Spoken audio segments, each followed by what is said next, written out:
Kembali di special event Kirap Bendera Pusaka ke Ibu Kota Nusantara. Pemirsa, bendera merah putih adalah salah satu identitas bangsa Indonesia. Dan setiap peringatan HUT RI pada 17 Agustus, bendera ini dikibarkan di Istana Negara, tempat umum hingga rumah-rumah masyarakat. Namun ternyata ada sosok penting di balik bendera kebangsaan Indonesia itu. Lantas bagaimana sejarah bendera merah putih yang juga dijadikan bendera pusaka ini? Dan berikut informasi selengkapnya. Proklamasi kami, bangsa Indonesia, dengan ini menyatakan kemerdekaan Indonesia.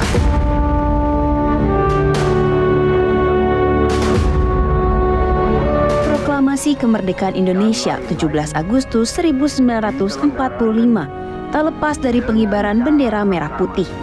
Indonesia memiliki bendera pusaka merah putih yang usianya sama dengan Republik Indonesia yang akan memasuki usia 79 tahun. Bendera pusaka Sang Saka Merah Putih adalah bendera pertama Indonesia. Bendera ini dijahit oleh Fatmawati, istri dari Presiden Soekarno usai dirinya kembali ke Jakarta bersama keluarga setelah pengasingan di Bengkulu. Bendera jahitan Fatmawati ini kemudian dikibarkan pertama kali pada Proklamasi Kemerdekaan Indonesia pada tanggal 17 Agustus 1945 di Jalan Pegangsaan Timur nomor 56 Jakarta oleh Latif Hendraningrat dan Sahut. Bendera ini merupakan salah satu simbol negara yang paling dihormati dan menjadi saksi bisu perjalanan bangsa. Menurut data dari Cagar Budaya Kemendikbud, bendera pusaka dibuat dari kain katun halus dengan jenis prisima untuk batik tulis halus, dengan panjang 300 cm dan lebar 200 cm. Rasio warna merah dan putih pada bendera adalah 2:3, dengan lebar yang merupakan 2/3 dari panjangnya. Warna merah pada bendera melambangkan keberanian manusia dan warna putih melambangkan kesucian.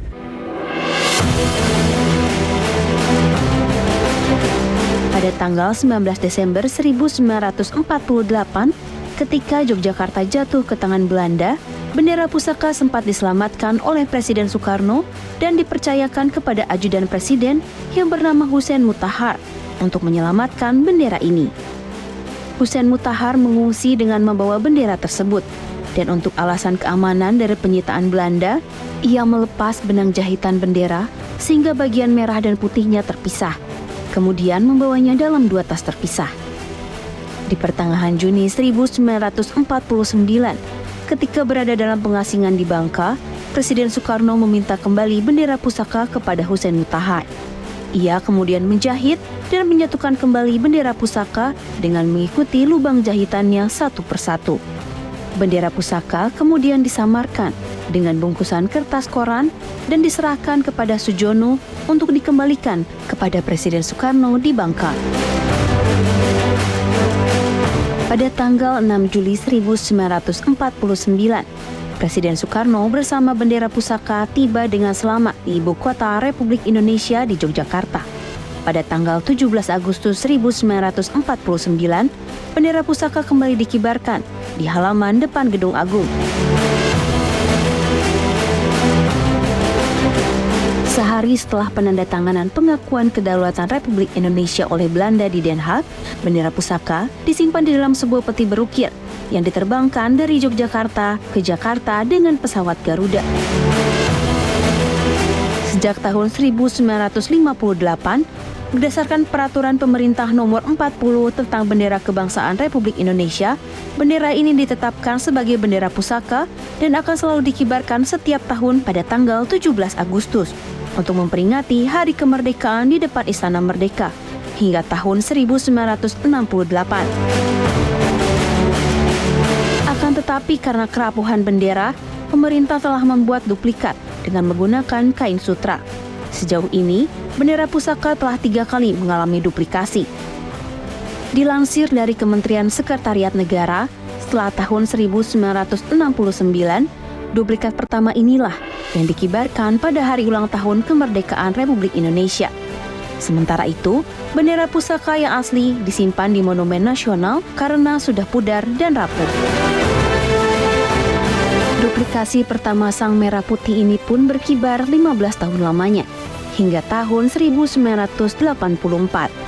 Kemudian karena duplikat pertama telah usang, bendera pusaka pun diduplikasi kedua kalinya.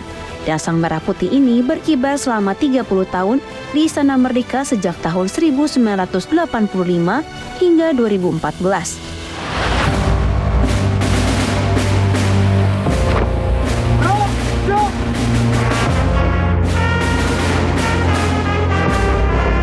Di tahun 2015, duplikasi Sang Merah Putih yang ketiga dikibarkan saat upacara kemerdekaan Indonesia di Istana Merdeka Jakarta.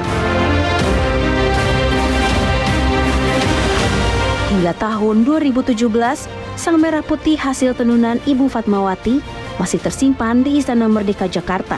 Namun, kemudian pada tanggal 17 Agustus 2017, pihak istana bekerja sama dengan pemerintah Provinsi DKI Jakarta kemudian memindahkan bendera pusaka ke Monumen Nasional. Bendera pusaka ini dipindahkan ke ruang kemerdekaan Monas, menemani naskah asli proklamasi kemerdekaan Indonesia, lambang Garuda Pancasila dengan semboyan Bhinneka Tunggal Ika dan peta Kepulauan Negara Kesatuan Republik Indonesia. Saat ini, bendera Sang Saka Merah Putih pun telah berstatus sebagai cagar budaya nasional. Tim Liputan Polri TV. Pemirsa, bagi Anda warga Jakarta, tahukah Anda, Monas juga sempat menjadi tempat penyimpanan bendera pusaka asli. Dan kami akan mengajak Anda untuk melihat sejarah Tugu Monumen Nasional yang berusia lebih dari 60 tahun, menjadi simbol perjuangan bangsa yang syarat filosofi nasionalisme. Gagasan awal pembangunan Monas muncul setelah 9 tahun kemerdekaan diproklamirkan. Beberapa hari setelah HUT Negara Kesatuan Republik Indonesia yang ke-9, dibentuknya Panitia Tugu Nasional yang ditugaskan untuk mengusahakan berdirinya Monumen Nasional.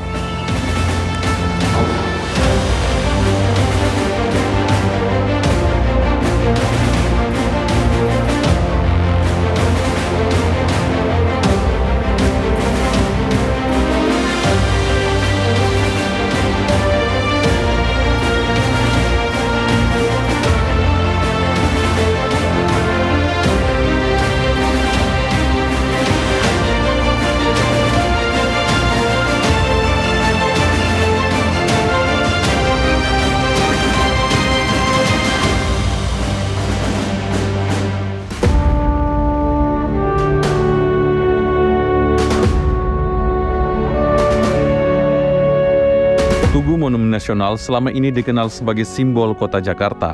Sebenarnya Monas memiliki sejarah dan filosofi yang syarat akan nasionalisme bangsa Indonesia.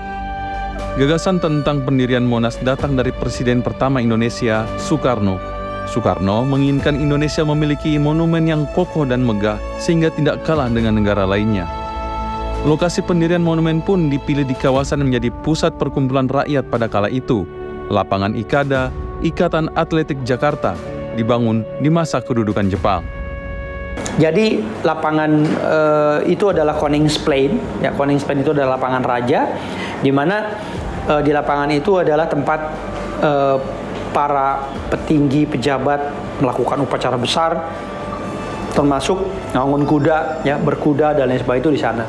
Nah, perkembangan berikutnya dibangun pada masa era tahun 30-40-an, dibangun sehingga akhirnya jadi padat tuh di kawasan itu, termasuk ada Ikada, ya, salah satu lapangan, dan ada lapangan-lapangan lain, dan Ikada itu yang jadi lapangan sepak bola, ya. Nah, itu ada lapangan Ikada, ada lapangan macam-macam di situ di dalam satu kawasan Monas itu. Kemudian itu diratakan, dibangunlah jadi kawasan Monas. Nah, tahun 64 sebenarnya ada ide pembangunan Jalan Silang Monas. Jadi proyek Jalan Silang Monas itu adalah proyek berikutnya, ya, proyek berikutnya untuk mendukung pembangunan Tugu Monas. Maka dibangunlah proyek di sekitarnya, yaitu dengan membebaskan semua bangunan, membuat jalan, medan itu, ya, mengelilingi gitu. Setelah lokasi ditetapkan, dimulailah sayembara untuk rancangan bangunan. Sayembara tersebut menuai tanggapan dari rakyat hingga petinggi dunia. Sayembara digelar 2 kali, namun tetap tanpa hasil. Hingga akhirnya Soekarno menunjuk arsitek R.M. Sudarsono dengan dibantu Frederick Silaban untuk merancang Tugu Monas. Meski mendapat protes, sebagian rakyat tetap mendukung pembangunan Monas. Dukungan diwujudkan dengan berdonasi. Salah satu cara mengumpulkan donasi pada kala itu melalui pembelian tiket layar lebar. Pembangunan Monumen Nasional itu berdasarkan update yang saya peroleh, ya, anggarannya itu 5.884.162.000. Nah, itu diperoleh dari donasi dari masyarakat dengan kontribusi beli tiket dan lain-lain, dan itu akumulatif, ya, gitu. Pada akhirnya anggaran itu yang terkumpul dan yang itu kan dengan itu. Dan sebenarnya pada saat mulai sayembara dan lain-lain itu memang banyak menghadapi kendala, terutama kendala desain, ya. Walaupun pada akhirnya Bung Karno merampungkan desain itu berdasarkan masukan dari beberapa arsitek. Nah, anggaran yang diperlukan itu sebenarnya anggaran yang tidak diciptakan di awal, gitu ya. Tapi anggaran itu justru setelahnya, gitu, yang keluar, dan itu memang betul dari sumbangan donasi dari masyarakat dan berbagai pihak termasuk perusahaan, ya, dan tentu juga ada anggaran dari negara. Pembangunan Monas dimulai pada 17 Agustus 1961. Emas di puncak Monas tersebut merupakan sumbangan dari pengusaha Aceh, Teku Markam. Adanya lapisan emas di puncak Monas pun memunculkan kontroversi. Artinya bangsa harus bersatu membangun Tugu Nasional ini. Nah, jadi kontroversi yang dimaksud mungkin lebih banyak bahwa banyak masyarakat yang menolak, termasuk juga nantinya di era 64-65, ya, perlawanan daripada lawan politiknya, ya, bahkan didemonstrasi. Jadi angkatan 66, mahasiswa angkatan 66 itu mendemo pembangunan Tugu Nasional, dan kalau bisa dihentikan, bahkan kalau bisa dihancurkan, karena itu proyek mercusuarnya Bung Karno yang menurut masyarakat tidak sesuai dengan kondisi saat itu, ya. Awalnya dibangun itu 32 kilo, ya. Sumbangannya dari Teku Markam, dari orang Aceh, ya. Itu disumbangkan 28 kilo. Nah, kemudian jadi total jadi 32. Nah, pada saat HUT RI ke-50 tahun 95 kalau tidak salah, ya. Tahun 95 itu digenapkan jadi 50 kg sampai hari ini. Jadi sekarang emas itu berbentuk lapisan. Jadi lapisan gold paper, ya, gold paper yang ditempel gitu. Jadi dasarnya perunggu. Pembangunan Monas sempat terhenti setelah peristiwa 30 September 1965. Pembangunan kembali dilanjutkan pada masa pemerintahan Soeharto. Monas juga pernah menjadi tempat disimpannya bendera pusaka. Peresmian Monas pada 12 Juli 1975 oleh Presiden Soeharto disambut antusias oleh masyarakat Indonesia. Bangunan setinggi 132 meter di atas tanah seluas 80 hektar ini menyimpan sejumlah makna, menerapkan angka bersejarah bagi Indonesia dalam arsitekturnya. Angka hari lahirnya Proklamasi Indonesia, yakni 17, 8, dan 45. Tinggi pelataran dari permukaan tanah adalah 17 meter, dengan selisih tinggi dari ruangan museum sejarah adalah 8 meter. Cawan berbentuk bujur sangkar, dengan panjang masing-masing sisi 45 meter. Pelataran puncak dengan luas 11 kali 11 dan mampu menampung sebanyak 50 pengunjung. Dari pelataran puncak ini juga pengunjung dapat melihat seisi kota Jakarta. Sebelum adanya gedung-gedung tinggi, di arah selatan kita dapat melihat Gunung Salak dari Kabupaten Bogor, Jawa Barat. Sedangkan jika kita melihat dari arah utara, kita dapat melihat lautan lepas dengan banyaknya pulau.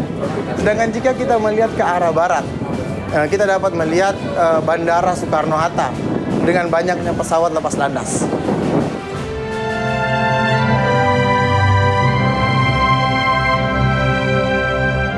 Terlepas dari muncul polemik setelah pembangunannya, Monas setelah beberapa dekade masih berdiri tegak, menjadi saksi bisu segala perubahan yang terjadi di negeri ini.